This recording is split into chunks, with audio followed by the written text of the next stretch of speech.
வணக்கம். ஆஸ்ட்ரோவேலின் நல்ல நேரம் நிகழ்ச்சியின் சார்பாக அத்துணை சப்ஸ்கிரைபர்களையும் எல்லா அன்பு உள்ளங்களையும் நண்பர்களையும் வருக வருக என வரவேற்பதில் பெருமகிழ்ச்சி கொள்கிறேன். வக்ரதுண்ட மகாகாய சூரியகோடி சமப்பிரப அவிக்னம் குருமே தேவ சர்வகாரியேஷு சர்வதா.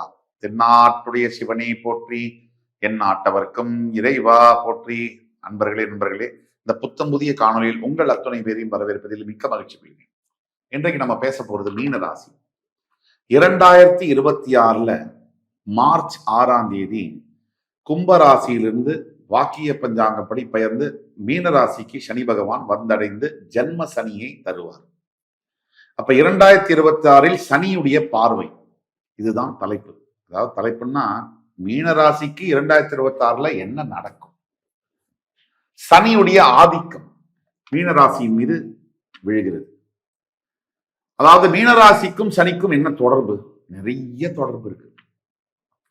மோட்சத்தை கொடுக்கக்கூடியவர் கேது அப்படின்னா, சனி ஆன்மீகத்தை கொடுக்கக்கூடியவர். ராகு பகவான்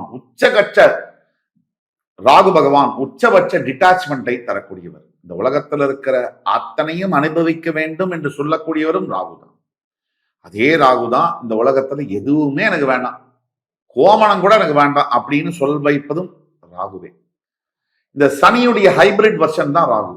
ஆனால் சனியுடைய தாக்கம் ஜென்ம சனியாக வரும்போது மீனத்திற்கு 2026 சனி ஒரு பார்வை. மீனராசியை பொறுத்த வரைக்கும் வாழ்க்கையில பிரச்சனை அப்படிங்கிறது புதுசு இல்லை. பிறந்த அன்னிலேருந்து சின்ன குழந்தையா இருக்கும் போதுலேருந்து பல பிரச்சனைகள், ஏக்கங்கள். இதை வாங்கணும், இதை செய்யணும், அதை பண்ணணும். இதுல 100 ஐட்டம் அந்த லிஸ்ட்ல இருக்குன்னு சொன்னா அதுல 50லேருந்து 60 கூட நிறைவேறல. அதாவது ஒரு காலகட்டத்துக்கு பிறகு, எஸ்பெஷலி திருமணம் ஆனதற்கு பிறகுதான் மீனராசி என்பவர்களுக்கு ஒரு அற்புதமான வாழ்க்கை என்பது அமைகிறது. இதுலயும் அவங்களுக்கு கன்ஃபியூஷன் இருக்கு. திருமணத்துக்கு அப்புறம் தானே எனக்கு பிரச்சனையே அப்படின்னு கேட்பாங்க. உண்மையில சொல்ல போனா உங்களுடைய திருமணத்திற்கு முன்னாடி இருந்த வாழ்க்கையில நீங்க ஒண்ணுமே இல்லை.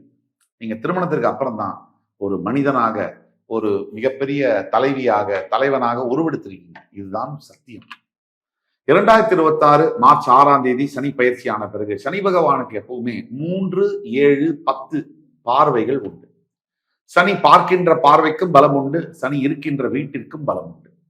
சனி உங்க ராசியின் மேல் விழுந்தவுடன் முதல்ல மனம் செயலிழந்து போகும், புத்தி செயலிழந்து போகும். இதுதான் உண்மை.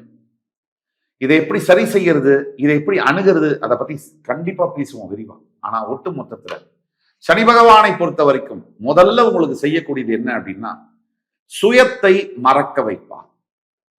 உங்களுடைய சிந்தனைகள், உங்களுடைய பேச்சுக்கள், உங்களுடைய செயல்கள்ல தடைகளும் தாமதங்களும் தவறுகளும் இருக்கும்.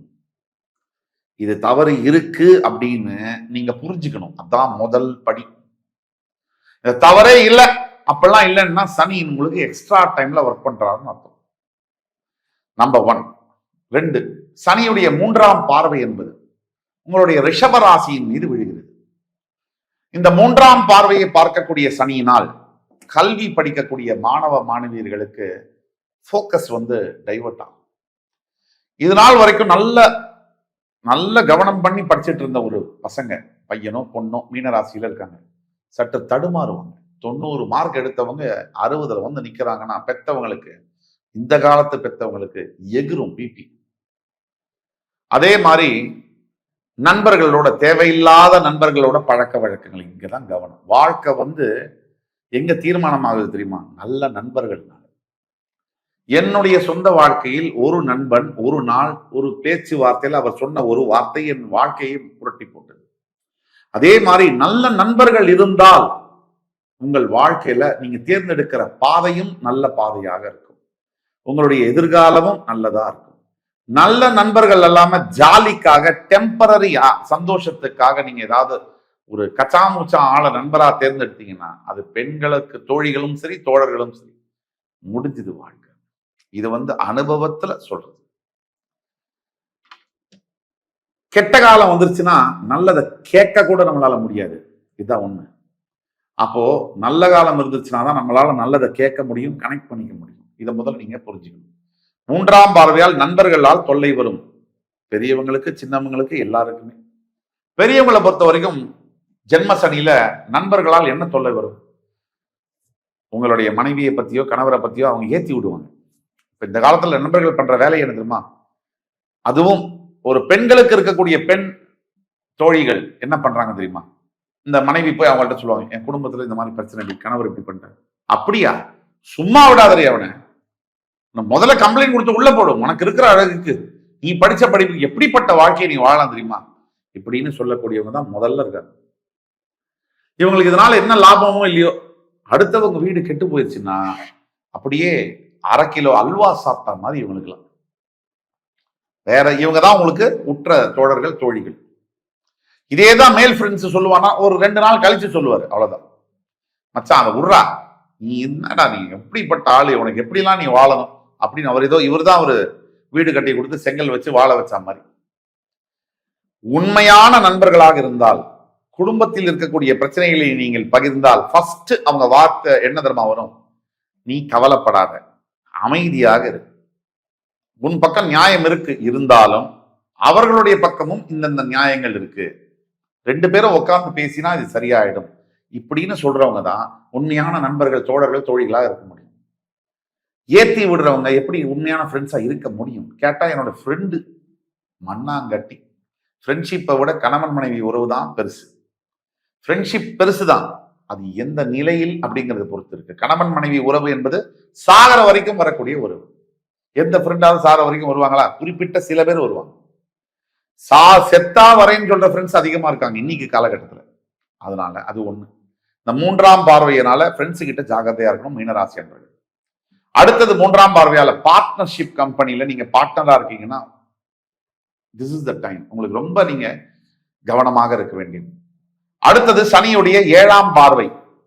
சனியுடைய 7ஆம் பார்வை என்பது ராசியின் 7ஆம் இடத்தில் விழும்போது சும்மாவே இருக்கக்கூடிய கணவன் மனைவி பிரச்சனை என்பது ஜோதி ஸ்வரூபமாக திருவண்ணாமலை ஜோதி மாதிரி எரியும்.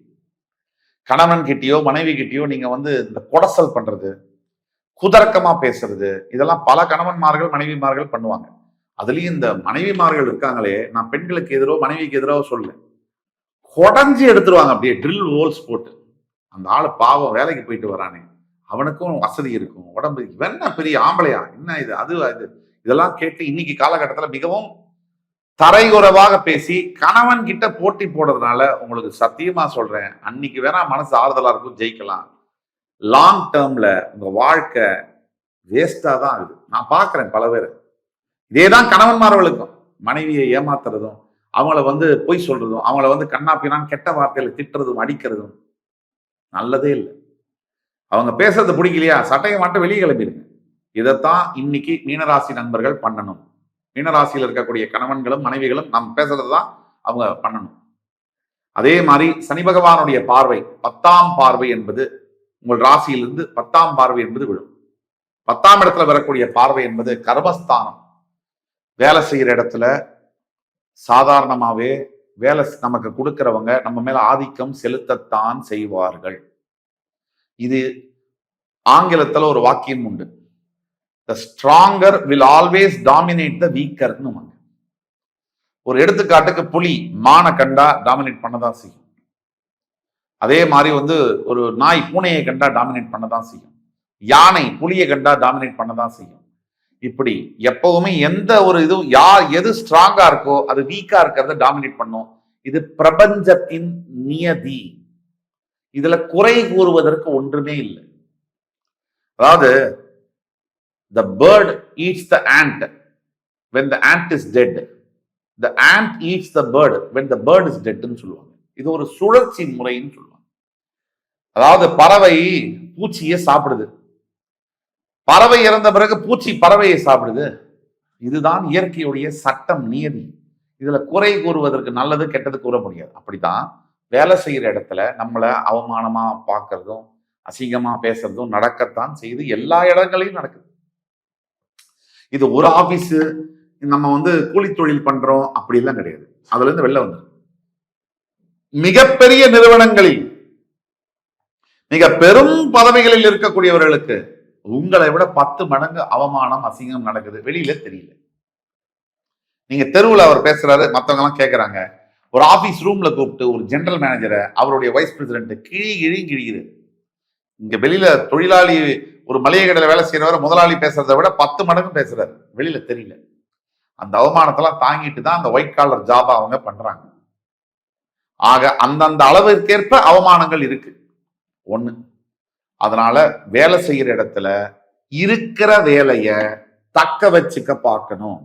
மீனராசி அன்பர்கள் அடுத்த 2 வருஷம் இருக்கிற வேலையில சர்வைவ் பண்ணிக்கணும்.